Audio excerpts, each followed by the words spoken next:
آدم غاضبا فظن أن لن نقدر عليه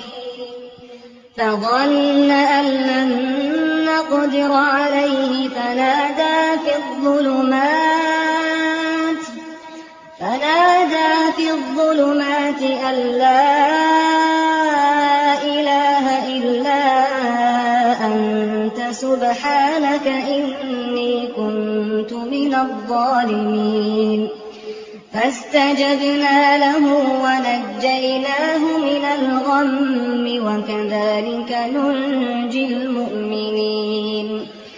और मछली वाले पैगंबर यानी यूनुस को याद करो जब वो अपनी कौम से नाराज होकर गुस्से की हालत में चल दिए और ख्याल किया कि हम उन पर गिरफ्त नहीं करेंगे, मगर फिर अंधेरों में अल्लाह को पुकारने लगे कि तेरे सिवा कोई माबूद नहीं, तू पाक है और बेशक मैं कसूरवार हूँ।